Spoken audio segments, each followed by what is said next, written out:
All right.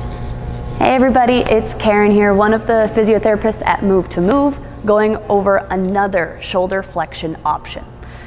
So this one you can do seated with a dowel or broomstick or anything that you have at home, and I would recommend 1 to 2 yoga blocks as well.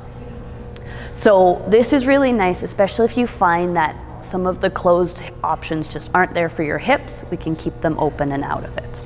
So with the dowel, I'm going to get Olivia to bring her shoulder into as much flexion as she can, watching here that she doesn't start arching from her back.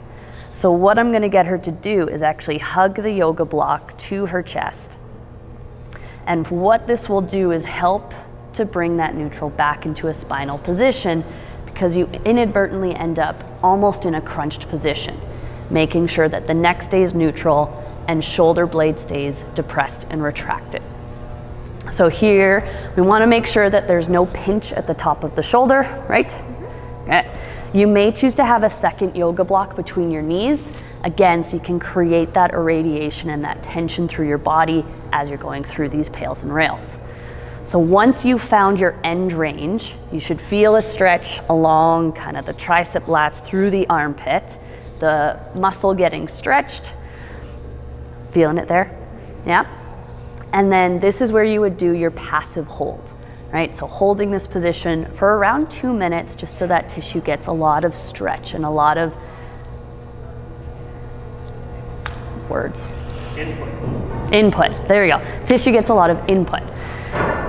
So we'll say it's been 2 minutes here. The PAILS, the tissue that is on stretch, so everything through your lats, that's what you're going to engage here. So Olivia is going to try and bring that dowel down in through the floor, engaging all that lat tissue and armpit tissue, ramping up, starting really light, 20%, building to 40, 60, the rest of the body is irradiating, hugging that yoga block, squeezing it in, and building to the safest, strongest contraction. The rails then will be trying to slide her hand up the dowel, seeing if she can get into more flexion without letting the shoulder hunch up to her ear. So we're keeping everything else nice and still. If you move a whole bunch, you probably weren't at your end range, and that's okay. It just gives you some awareness from where you are. All right, so that rails contraction anywhere from that 15 to 20-ish seconds, and then we can relax. If you have gained any new range, great. You might hold that, take a few breaths, get ready for a second, maybe even third set of these pails and rails. All right, try it out, see how it feels.